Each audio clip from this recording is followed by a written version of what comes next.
Organizácia na pomoc miestnej komunite, organizácia celosvetových rozmerov, ktorá združuje takmer 1,4 milióna mužov a žien, pôsobiacich v takmer 30 000 kluboch v mnohých krajinách sveta. To je Rotary a členov tejto organizácie, teda Rotariánov, máme aj v našom meste. Ide o predstaviteľov rôznych odborov a profesí, ktorí sa stretávajú raz do týždňa, aby diskutovali o uskutočňovaní rôznych pozoruhodných projektov humanitárneho, vzdelávacieho či kultúrneho zamerania. Veľkú úlohu pritom zohrávajú aj pri uskutočňovaní výmenných pobytov študentov. Nuža práve tieto sa stali aj dôvodom našej návštevy priamo v ich klube. A dnes sme sa stretli práve preto, aby sme vám predstavili účastníkov jedného programu, ktorý funguje medzinárodne.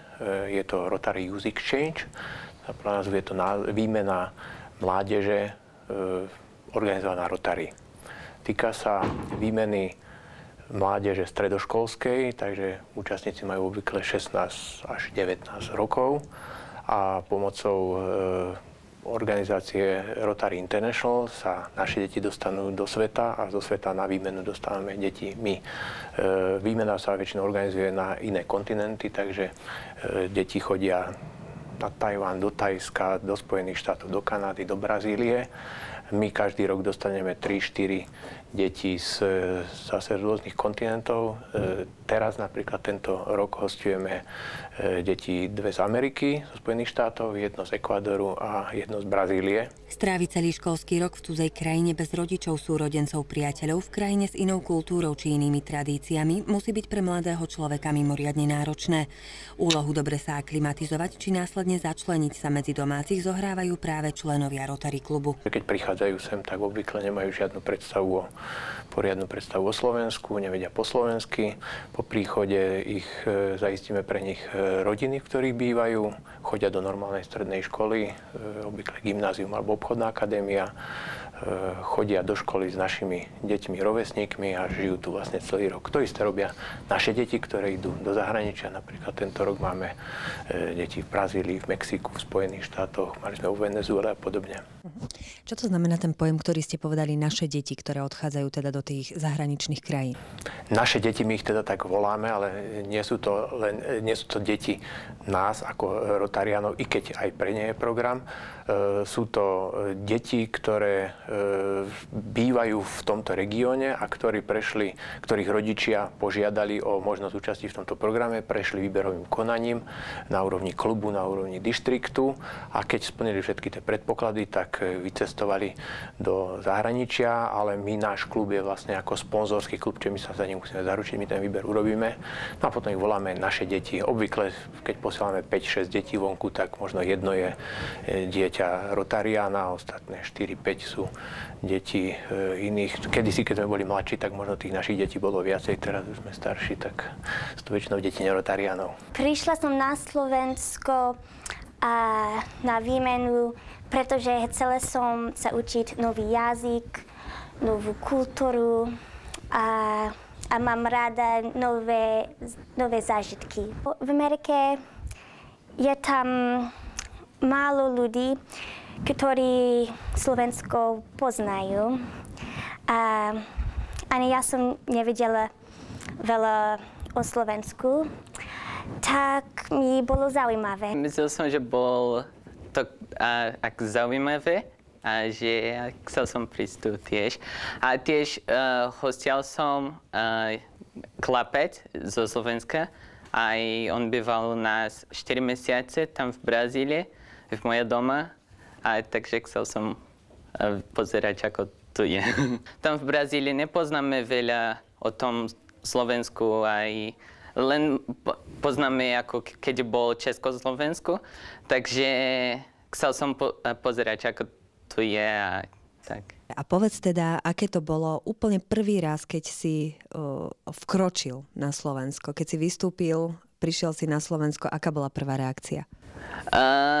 Keď išiel som do Trčianskej Šťavnička a tam bol úplne iné ako v mojom meste v Brazílii, pretože tam, kde ja bývam, v Brazílii to je veľká mesta a tam bol ako farma. Ale to bol fest pekný, pretože to bol kopci a bol teplo a už bol 9. a bol slnko svietil a tam v Brazílii už o 6 nemám slnko. Aj tak. A to bolo iné pre mňa. A to bol prvý, že bol iný. A ja som tiež zo Spojených štátov, zo štátu Oregon. Ako sa cítiš na Slovensku? Prečo práve Slovensko? Aká bola tá tvoja reakcia, alebo vedela si vôbec niečo o Slovensku? No ja som prišla, lebo ja som nevedela nič vôbec o tom Slovensku. Nevedela som, kde je na mapu. Ja som myslela, že ešte je to Československo a hlavné mesto je Berlín. Ja som nevedela nič. Takže prišla som, aby som vedela a ja som myslela, že ak neprídem teraz, ja nikdy v živote neprídem. Tak. A tu som veľmi rada, že ja som tu prišla. Takže aké je hlavné mesto Slovenska? Bratislava, to už viem. Prišla som na Slovensko, lebo bol zaujímavé. Ja si to vážne nevedela som, keď je Slovensko a videla som, že je Československo a tak.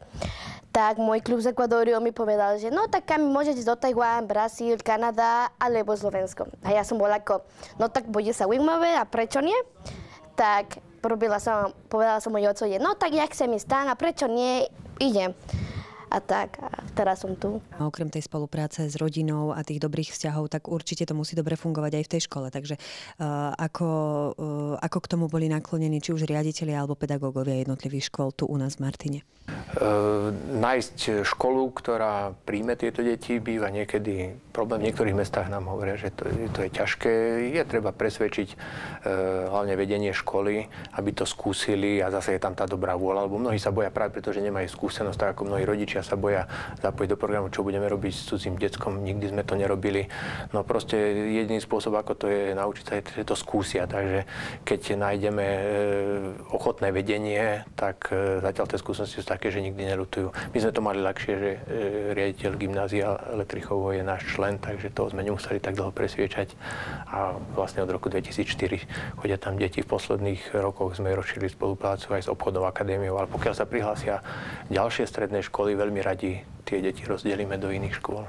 Chýbal ti niekedy aj domov? Chýbala ti Amerika? Málo.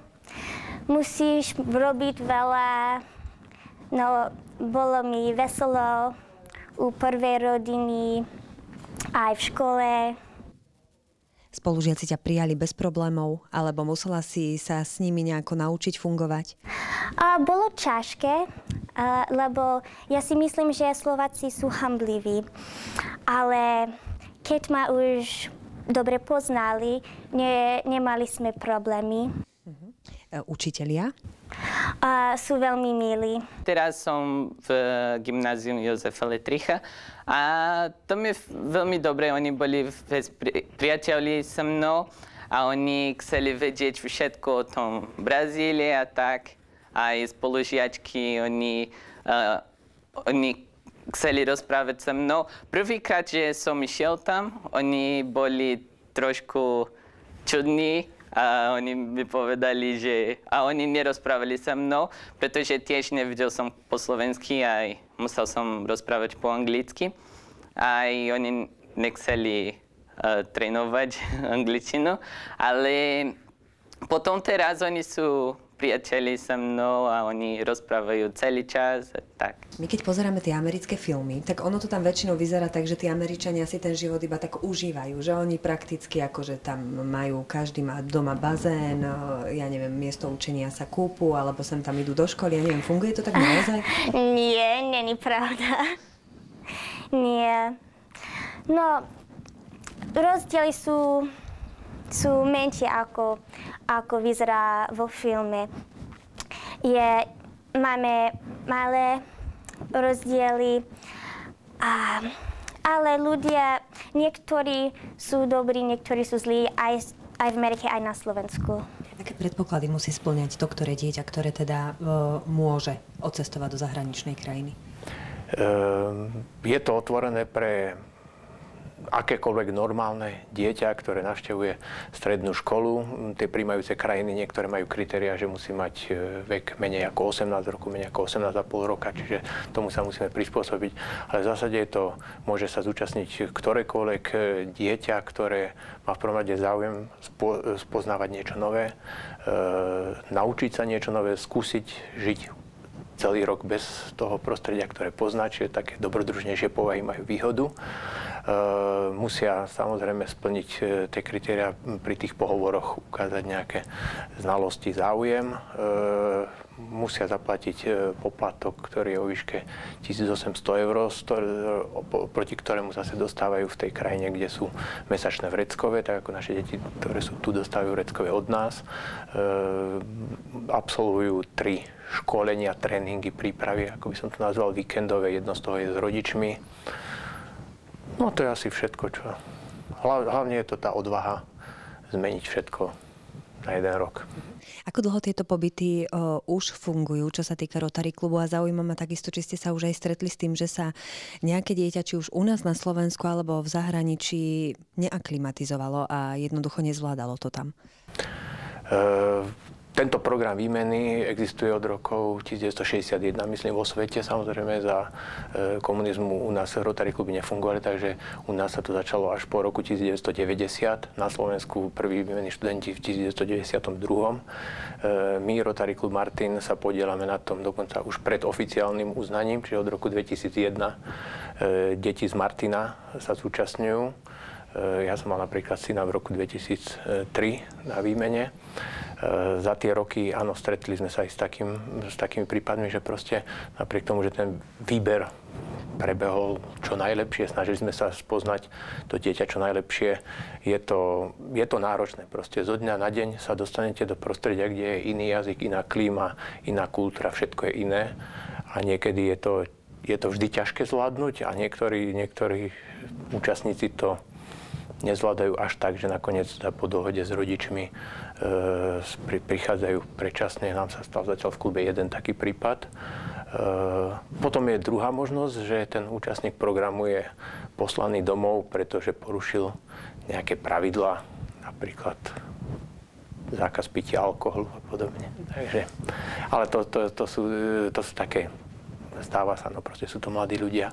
Ale tá neprispôsobivosť vyskytuje sa možno, ja som to, keď som robil na dištrikte, tak zhruba z tých 50-60 detí sa nám stalo jeden rok dvaja, jeden rok žiadny.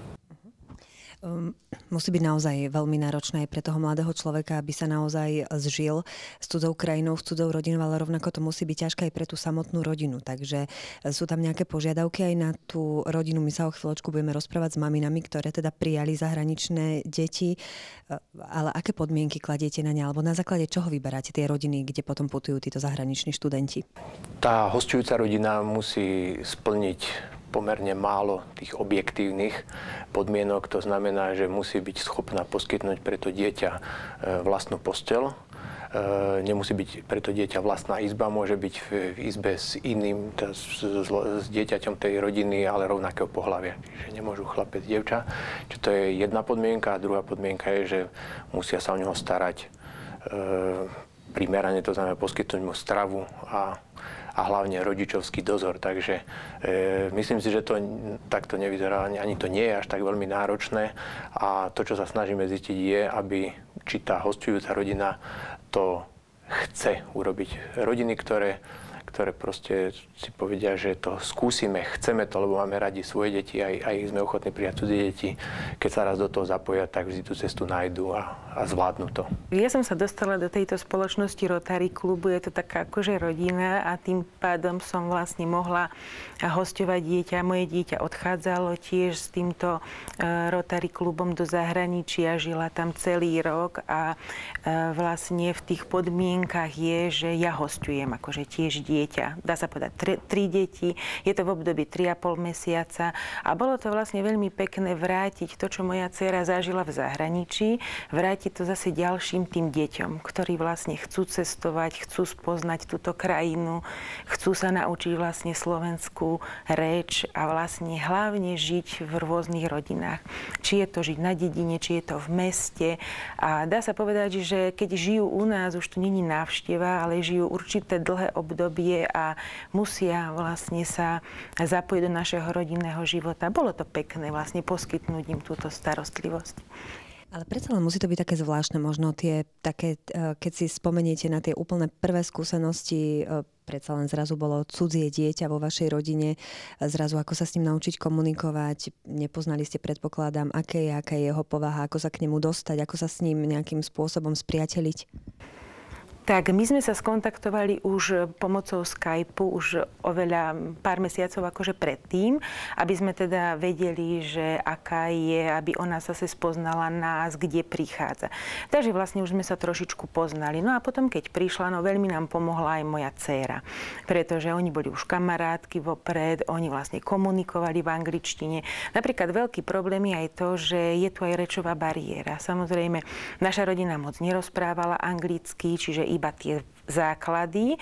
No a toto bol ten najväčší problém. Ale bolo to zaujímavé, pretože museli ste riešiť vlastne všetky tie situácie pomaly, pokojne, museli ste nájsť spôsob, ako vlastne vysvetlíte základné veci, aby to dieťa rozumelo vlastne základnému chodu domácnosti. No, veľa sme zamestnávali sa rôznymi výletami alebo teda nejakými aktivitami, pri ktorom sa aj ona vlastne zabavila. No a s tým teda, že Veronika vedela, moja dcera, po anglicky, takže ostatné veci doriešila s ňou. Mal som tri rodiny tu, aj oni boli výborní so mnou. Aj moja prvá rodina bola trošku ťažšie, pretože nerozprával som po slovensky. Ale oni pomáhali ako to trošku po anglicky a trošku po slovensky, ale takže rozumieli sme. A potom v druhá rodina, ja už vedel som trošku po slovensky, a takže rozprávali sme po slovensky. A tretia rodina už je ako doma. Ako reagovali tvoji rodičia, keď si povedal, že odchádzaš na Slovensko? Oni boli spokojní, pretože už bol u nás jeden chlapec z Martiny, a takže oni boli spokojní, pretože oni chceli, že ja som prišiel tu. Hosťovali sme v našej rodine už dve dievčatá. Prvú Ali, ktorá bola minulý rok ešte predtým, ako naša dcéra odišla do zahraničia. A tento rok už ako sa vrátila, tak bola u nás Kami z Ekvádora. My, celá rodina, sa zaujímame o zahraničie, o cestovanie a bola to pre nás aj taká možnosť poznať kultúru druhých krajín a tým pádom aj dieťa v podstate aké má zvyky, ako sa správa, ako má jedlo. A tým, že Petra, naša dcera, bola v Brazílii, tak sme veľmi radi prijali túto možnosť, aby niekto bol u nás na pobyte. To znamená, že vy ste mali vlastne tú zahraničnú študentku prvú ešte skôr, ako vaša dcera odišla. Takže možno potom pre vás bolo trošku jednoduchšie, keď ste sa dozvedeli, že aj dcera odchádza, že už ste vedeli, o čom to zhruba bude. Áno, bolo to pre nás veľmi dobrá príležitosť mať dieťa predtým, ako moja dcera odíde do zahraničia, pretože ona nám pomáhala spoznať vlastne ten život v rodine. Vďaka nej sme mohli spoznať aj vlastne, ako to chodí v rodine, kde je cudzie dieťa, a snažiť sa jej prispôsobiť to prostredie, aby bola spokojná a šťastná. A musela tam byť, alebo musela zasadnúť nejaká rodinná rada, že aby ste sa dohodli, že naozaj ideme do toho, alebo to bola, že ste sa dohodli hneď automaticky, ja neviem, či súhlasil manžel, alebo boli tam nejaké výhrady? No, nebolo to jednoduché, pretože určite cudzí človek byť v súkromí, otvoriť mu vlastne dom a vlastne ho prijať za svoje, nie je to jednoduché. Ale tak rozprávali sme sa spolu, aj sme sa dohodli, že je to výborná príležitosť pre nás všetkých niekoho uvítať v našej rodine. Skypujeme veľa, a takže keď skypovali sme prvýkrát, oni opýtali, ako to je a také všetko, ale potom každý mesiac rozprávam s mojimi rodičia, ale oni nie sú spokojní, pretože oni chcú skypovať každý týždeň a ja len skypujem každý mesiac a tak. Ale oni mi opýtali, ako jedlo tu je, a kultúra, a ako ťažké to je slovenčinu a tak. Moja prvá rodina bola fest dobrá, tak ja som bola ako, neboj, tu je dobre a tak. Tak moje rodičia nerozprávala som asi nikdy. Ja iba robili sme 2-krát skypovať a tak. A ukázala som moja rodičia a tak, oni boli strašní. Tak ja som bola ako, no, tu na Slovensku je úplne iné ako Ekvadoru.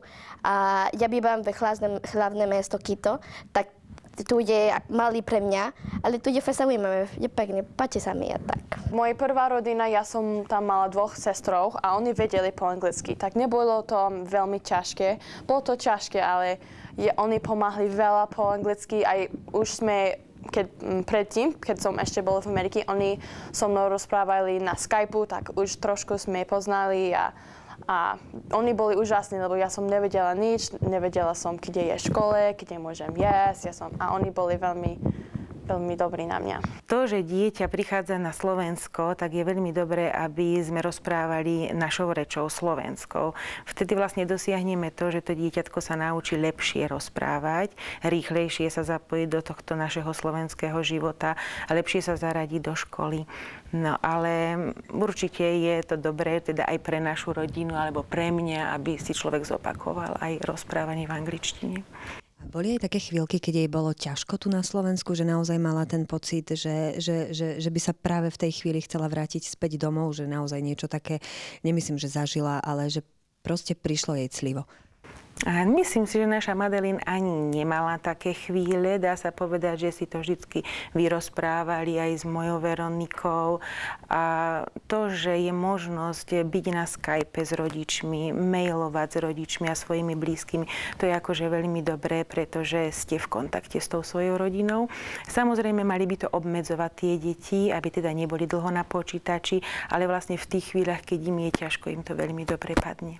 Aj opačne, keď moje dieťa bolo v zahraničí, tak to bolo veľmi krásne, keď sa mi ozvala a vedela som, že je všetko v poriadku a že je šťastná, že je spokojná a ako mne, ako matke bolo dobre.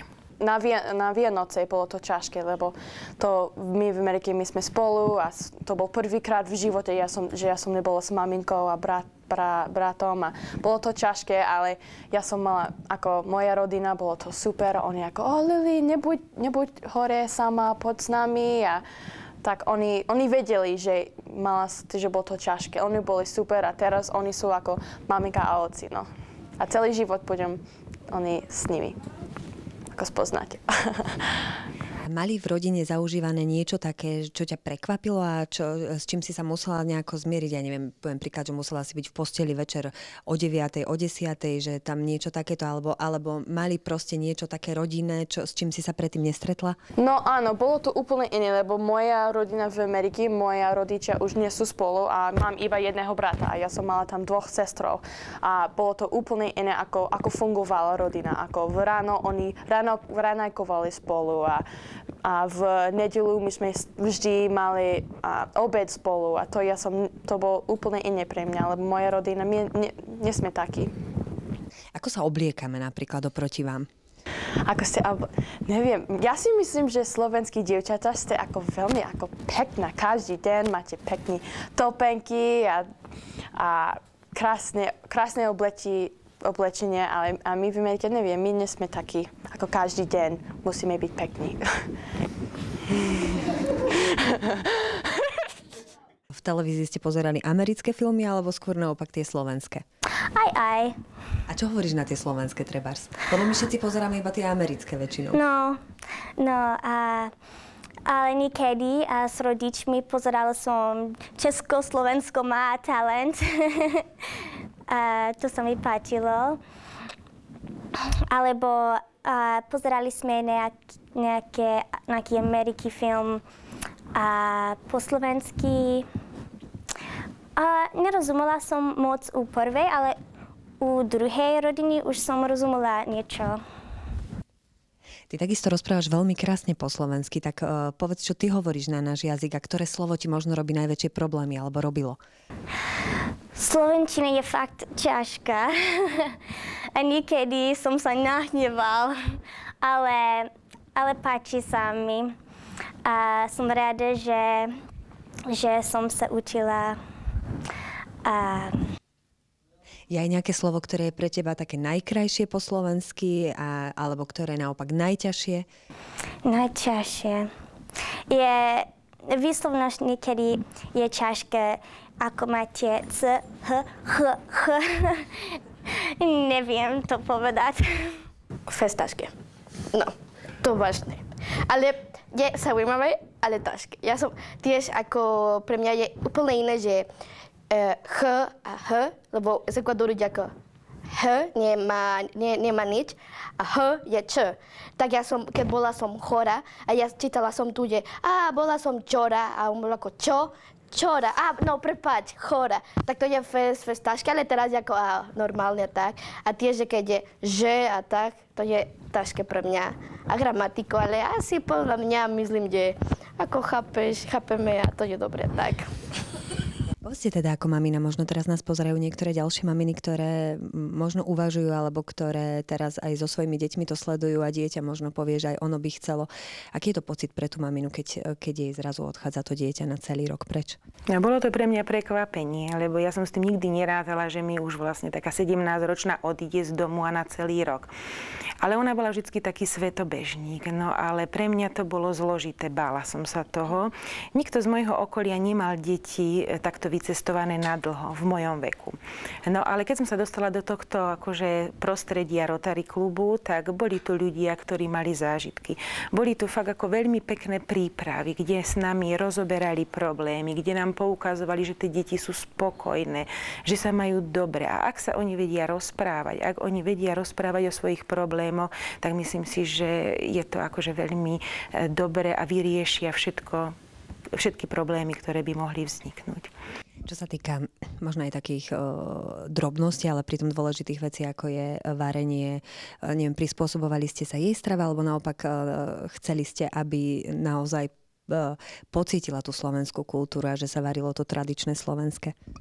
Tak ja som chcela, aby pocítila akože takú spokojnosť, aby sa určite najedla, ale chcela som jej ukázať tú slovenskú kultúru. Ja som mala Madeleine veľmi akože dobrú strávničku, jej chutilo všetko a bolo to úžasné, keď vlastne sa niečo navarilo a jej bolo všetko výborné, jej to všetko chutilo.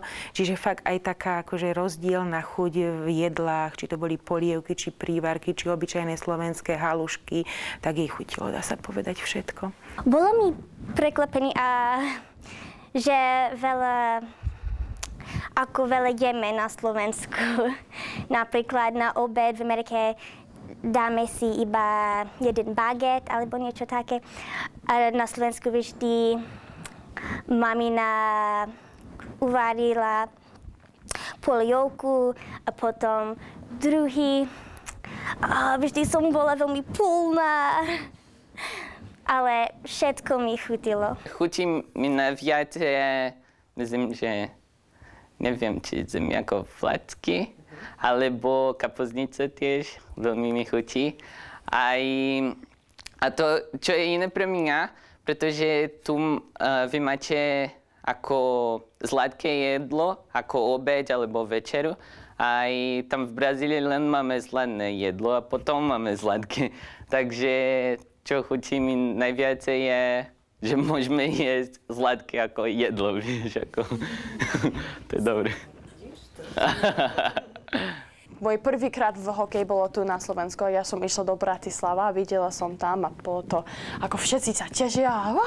Ja som nerozumela nič, ja som iba kričala, keď všetci kričili a bola som v Tatrich a je tam krásne, veľmi krásne a ja som nevidela, že máte taký krásna príroda tu a tiež sme boli v Bratislava, my sme boli všade s Rotary, my sme boli všade. Čo hovoríš na slovenské dievčatá? Pekný. To je ako veľmi, nie je to podobne ako v Brazílii, pretože tiež vy ste, neviem, ďalší ako tam. Aj taká to je trošku iné pre mňa, ale je super pekný. A tí chlapci? No, som rada, že ste sa pýtali. Chlapci sú pekní, ale oni sa bojí, oni vždy stále ako nechcú so mnou rozprávať a ako počúvajte chlapci, keď som v meste a vidíte mňa, tak poďte a rozprávame sa a môžeme porozprávať, ale oni ako v Amerike, ak vidíš ako pekná dievčatá, prídeš, ahoj, ako sa voláš, ale tu všetci, neviem, ešte nemám frajera, tak. Ešte stále čakám. My ako rodina sme sa skoro vôbec neprispôsobovali. V podstate sme mali sme svoj vlastný život, mali sme prácu, všetko, čo sme robili dovtedy, sme robili aj naďalej. Možno skôr, že tá zodpovednosť za to dieťa bola väčšia, pretože už keď je cudzie dieťa z druhej krajiny, ktorú neovládate jej reč a neviete sa s ňou o všetkom dôkladne porozprávať, tak je to predsa len ťažšie ako s vlastným dieťaťom. Ako ste teda fungovali, keď tam bola tá rečová bariéra? No, druhú dievčinu, Kami, keď sme mali u nás, vlastne rozpráva po španielsky. Ja po španielsky neviem. Dcéra áno moja, no ale ja som s ňou bola tiež často v kontakte sama s Kami. Čiže pomáhali sme si, ako sa dalo. Slovník, internet. Zaujímavé bolo, keď jej manžel vysvetlil napríklad rozdelenie Československa. Tak to bolo veľmi vtipné, pretože určite tomu moc nerozumel, ale bolo to veľmi príjemné posedenie, kde sme sa navzájom spoznávali. Ona našu krajinu, potom nám rozprávala ona o Ekvádore, ukazovala nám na Google, kde býva, z akého mesta, o svojej krajine. Nás to veľmi zaujímalo, o svojom jedle, čo má rada, čo tam sa varí. Zase my sme jej sa snažili ukázať naše slovenské výrobky a jedlá, ktoré tradičné u nás sú na Slovensku. Chutili jej? Niektoré nie, určite, však je to úplne iná krajina. Niečo má veľmi rada.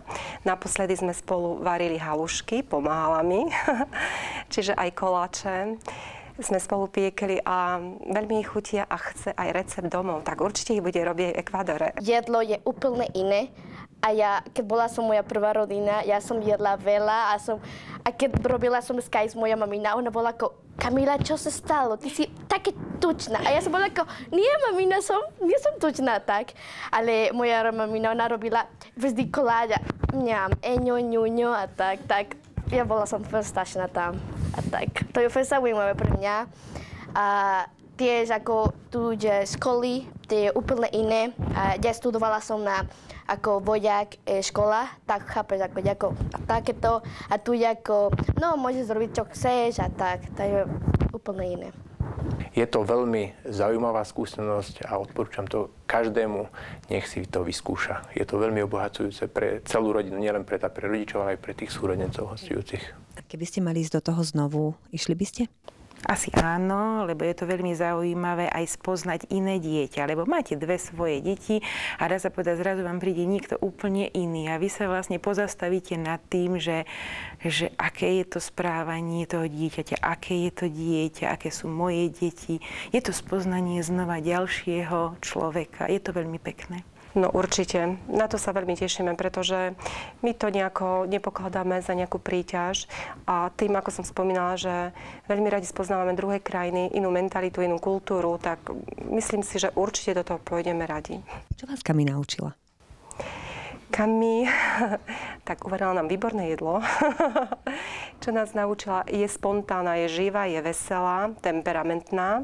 Čiže v jej prítomnosti sa človek aj tak cíti, že veselo. A taká dobrosrdečná, myslím si, že aj. Akí sme ako ľudia? Boli sme nejaké, že sme ťa prekvapili v dobrom alebo v zlom? Myslel som, že keď ich povieme tam v Brazílii, že prídeme v Európe, všetci budú povedať ako, aha, tam oni sú chladní ľudia, tak, ale to bolo prekvapenie pre mňa, pretože vy ste boli tu ľudia, že poznal som, boli fest milí so mnou aj neboli chladní, ako povedali, ako počúval som v Brazílii, že to bude. A čo sa týka našej kultúry, ja neviem, našej prírody?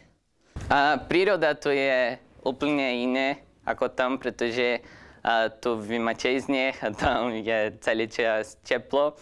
A tiež kultúra to je dobre, pretože tancoval som v hotelu, tancoval som slovenské folklórne tance. A to bolo veľmi zaujímavé, pretože tiež je ako vy máte každý rok tento kultúra, vy robíte každý rok ešte raz a tam v Brazílii, čo je veľmi starý, nerobíme už. Aj ako Vianoce, aj Veľkú noc, že oblievačka, hej. To si predtým nepoznal? Nie, nikdy som videl. A zavedieš to doma, trebárs u vás v Brazílii? To bude dobre v Brazílii, hej. Ale niekto bude rozumieť, keď si robí.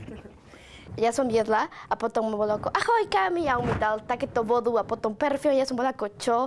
A on bol ako, neboj, budete zdravá. Ja som bola ako, ale som mokrá, neboj, a to, no dobre. A to je festujeme, toto nemáme z Ekvadoru, iba robíme takéto, keď je karneval, my hráme z bodu, či múka, to hráme, ale tu Veľká noc nemáme, tak bolo ako wow. Tiež benček, tancovala som tam a všetci a bol fest pekné. Festujeme, lebo toto nemáme. Tak ako tiež Mikuláš bol ako, ja som taký dievčata, keď bol Mikuláš v škole, ja som bola ako, jak sem a takéto, no, tak to je fest zaujímavé. Vianoce? Vianoce bola som s moja druhá rodičia.